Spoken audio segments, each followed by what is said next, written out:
என்னென்ன ராத்திரி அப்படி பண்ணிட்டீங்க? ஒவ்வொரு அடியும் சும்மா இடி விழுந்தது மாதிரி இருந்ததுண்ணே. ஆமாண்ணே, நொங்கு நொங்கு நொங்கிட்டீங்கண்ணே. எவ்வளவுடா?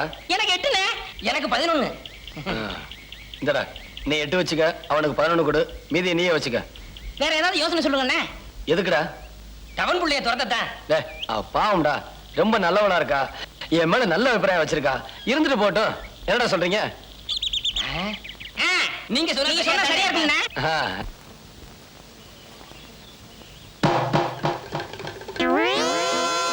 ஏன்டி மிருதங்க தூக்கி வெளியே இருக்க? உனக்கு அந்த அளவுக்கு தைரியம் வந்துச்சா? அதை ஒடிச்சு போட்டாதான் என்னை ஒழுங்கா வேலைக்கு போவார். எப்ப பார் டொம்மு டொம்முன்னு தட்டிக்கிட்டு ஊருக்குள்ள போய் பார். அவன் ஒழுங்கா வேலைக்கு போய் கூழோ கஞ்ச குடிச்சிட்டு பேரோட வாழ்ந்துட்டு இருக்கான். ஏன் எனக்கு மட்டும் பேர் இல்லையா? இருக்கே, ஒத்த மீச குப்புசாமி. யாருக்கு வேணையா பேரு? போய் சம்பாதிச்சு சோறு கொண்டு வாயா. சோறெல்லாம் சம்பாதிக்க முடியாதுமா, பிச்சை தான் எடுக்கணும். நீ பண்ண வேலைக்கு இந்த ஊரை விட்டு விரட்டிட்டாங்க. அடியே, நீ ரொம்ப பேசுற. எனக்கு கோபம் வந்தது, உன் வாயை கிழிச்சு இன்னொரு மிருதங்க தைச்சு போடுவேன். ஜாக்கிரதை. ஆமா, ஒன்ன வச்சுட்டு ஒன்னையும் காணோம். இதுல இன்னொன்னு வேற. என்னதாண்டி பண்ண சொல்ற? யோ, ஒத்த மீச குப்புசாமி, இங்க வாயா. என் பேர் இவருக்கு எப்படி தெரியும்? அந்த துண்டடி.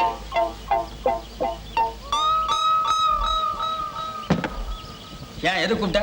யோ, நீ நல்லா டோலக் வாசிப்பியா? டோலகா? எது? இதான். இதுக்கு பேர் டோலகா? இது டோலகா. யோ, இது மிருதங்க. இதுக்கு பேர் மிருதங்க இல்லையா, டோலக்கு. நிஜமாலுமே இது டோலகா? சத்தியமா இதுக்கு பேரு டோலக்கு. என் தாத்தா என்கிட்ட போய் சொல்லி என்ன ஏமாத்திட்டாயா. இது டோலக்குன்னு அப்பவே தெரிஞ்சிருந்தா இந்நேரம் நான் பெரிய வித்துவான் ஆகியிருப்பேன். ஆமா, டொம்மு டொம்முன்னு தட்டிக்கிட்டு. இதுல டொம்மு டொம்முன்னு சத்தம் வராம பின்ன என்ன புல்லாங்கல் சத்தம் மாதிரி வரும். சுத்த பட்டிக்காட்டு கன்றி புருட்டுங்க.